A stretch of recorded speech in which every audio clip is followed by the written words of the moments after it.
Hi vinyl community, Elliot here, Lazy Dogs Records.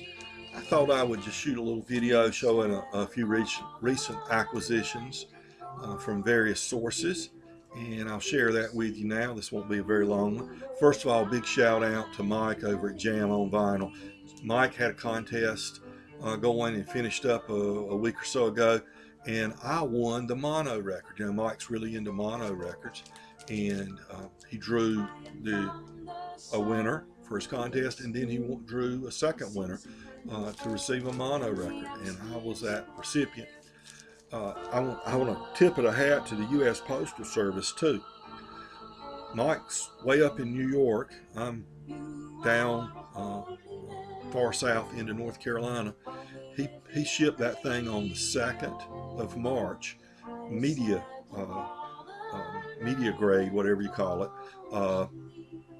and I got that on the 6th, and I think it actually arrived on the 5th. So it came straight down here. No problems, and it was, no damage, anything. It looked good.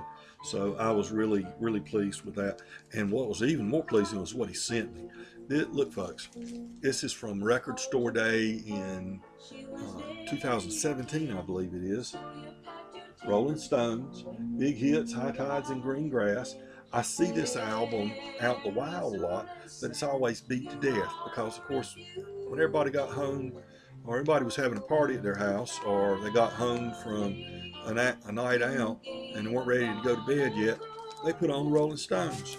And so they're all beat to death, but this is pristine.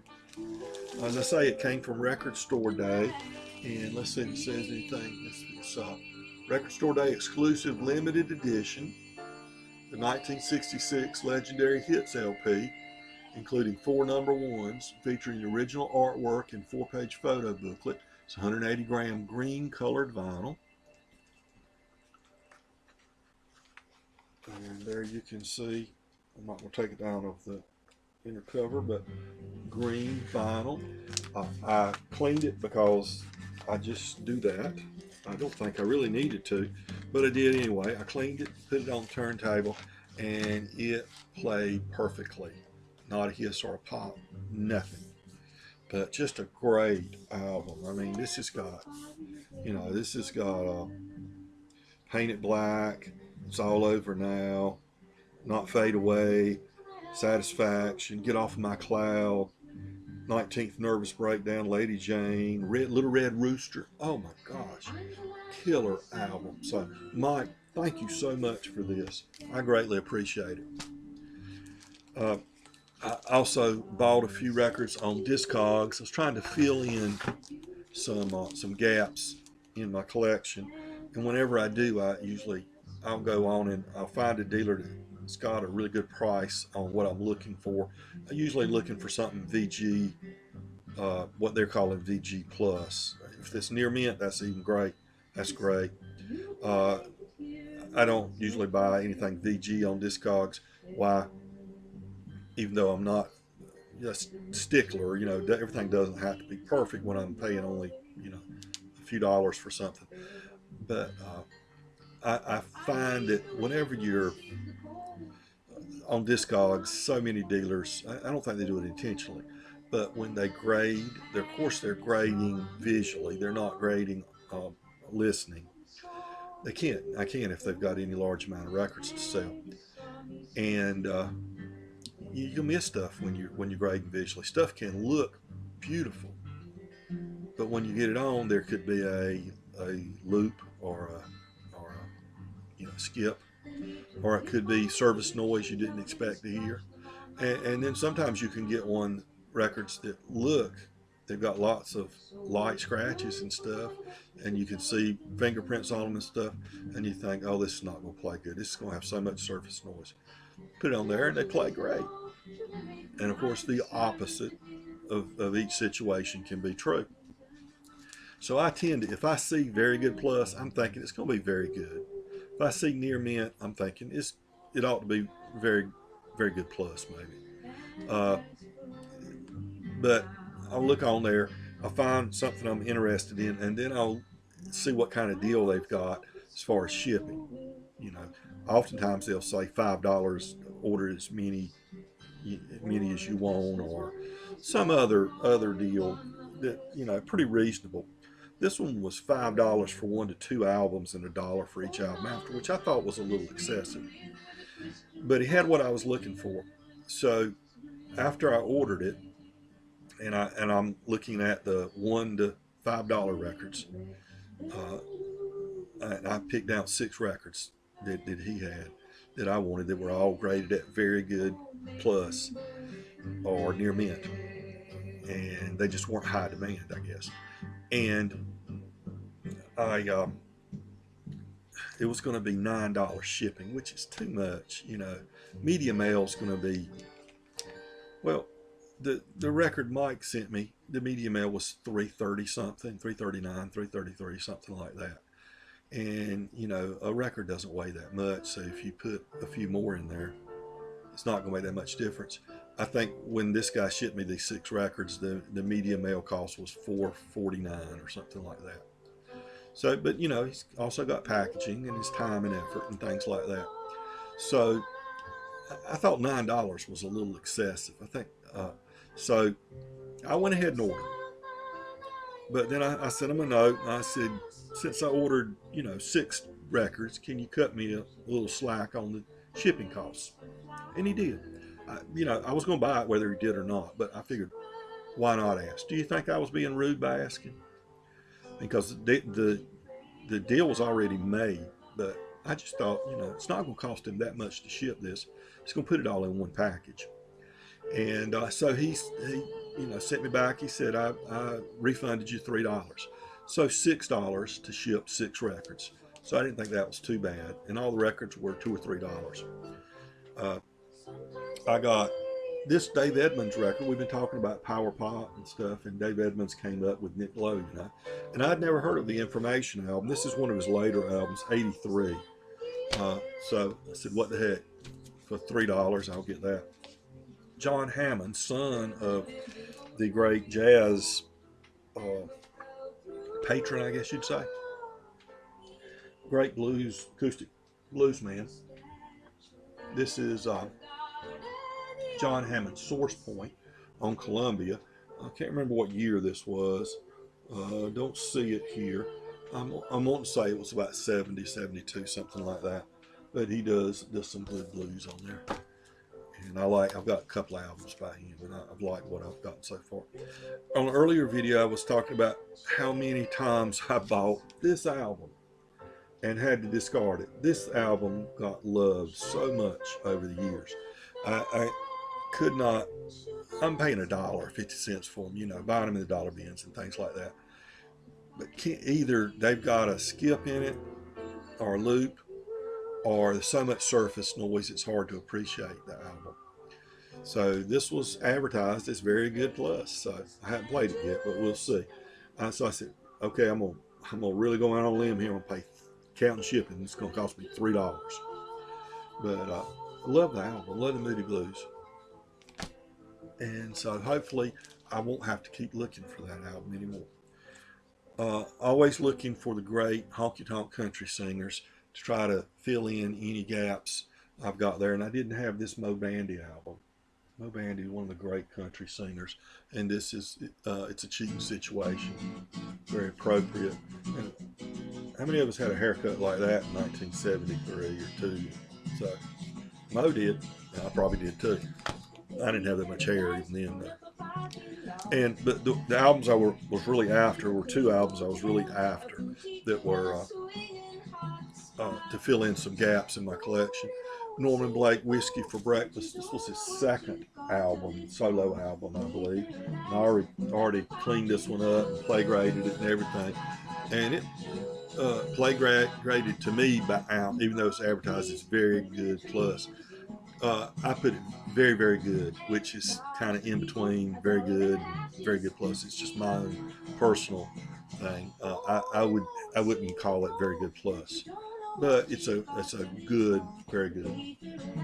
Norman Blake, great album, as all his Rounder Records album. And the first David Grisman album is called the David Grisman Rounder album. I think I showed this one already. And this one too, I couldn't give it a very good plus as the seller did, but very, very good. It's in good shape. From 19, I wasn't sure of the date on this one before. It's 1976. And one other thing, I've spent so much money on records. I mean, I don't buy expensive records normally, but you know, it adds up when you buy a big stack of records, even though you only give $1 or $2 for them. But so I think what I ought to start doing is, instead of showing, look what I just got type videos, I ought to show, I've got all these records, you know, in crates and on shelves that either haven't been cleaned or listened to, or have been cleaned but not listened to, and I gradually work my way through them. But you keep spinning your wheels when you keep bringing in another crate, and you say, oh, I knocked it down to, you know, 7 crates left. Now I'm back up to 10. So I ought to just start showing, you know, look at what I cleaned recently. So look at what I cleaned recently. The Nighthawks out of the DC area, one of the great blues rock bands. Richard Grove Holmes. This is a good album right here. This is a Spicy. These are records that I'm going to put on the shelf behind me. I've cleaned them up. Lorinda Alma Rita Acapulco 22. Well, you know what caught my eye on this record? The nice typeset here. No, the pretty young ladies in the bathing suits. But this is some really good music. The Brazilian artist that became popular here in the States, and he's the guitarist. It's the second one I've gotten by him. I really like this kind of Brazilian jazz, I guess is what it is. I was getting some records to go in to sell at the little table I've got at the vintage store in town, but I ended up keeping these. I realized I probably had these as 8 tracks back in the day, but I did not have vinyl copies of these, and these played really good. So Elton John's Honky Chateau and Madman Across the Water. Now, I don't know how much, I didn't give much for this, but this is a Blue Note, and it's rated out good plus, but it's very listenable. Sonny Rollins, Nuke's Time, and it is, if this thing was in very good plus condition, it'd be worth a lot of money. It's worth more than $1 or $2 now, I would think, but you know, I got it to keep. I didn't get it to sell. Here's another one of those Brazilian albums, jazz albums. Walter Wanderley, The Swinging Sounds of the 60s, from Rio with Love. And there's another one of those great fonts there that attracted me to this album. This is really good though. I'll get those and I'll look them up and say, okay, well, that's interesting. Play them, and you know, sometimes I enjoy them, but the stuff I paid $0.25 for, maybe, or $1 at most. I always collect Capricorn Records albums, and one of the groups that doesn't really fit your expectations when you think about Capricorn Records is this really kind of a jazz fusion band, I guess you'd say, called the Dixie Dregs. And this is their first album, I believe, from 1978, and that's What If. The Dixie Dregs, and maybe their name probably caused some problems, because maybe people might have thought they were a Southern rock band. They weren't any way, shape, or means. They were not Southern rock. Steve Morse, basically, it's Steve Morse's band. Put out, I think, 3 or 4 albums for Capricorn. I've got 3 of them. Well, actually, one of them's on Elektra, I believe. The alt country, I guess it was in the 90s, for the Long Riders, maybe the 80s. This is 1985. Okay, it's a good album. Some great soul here. I really love this album. I showed this on Instagram. Denise LaSalle from 1972, Trapped by a Thing Called Love. That's a really nice soul album. Okay, talking about, earlier I was talking about albums that were beat to death, like the Moody Blues. I try to I'm trying to get all the John Mayall albums, and here's a couple of them that were either very, very good or very good. But you wouldn't believe how many I've had to put over there in that stack of records that are unplayable. People just played those things to death, evidently.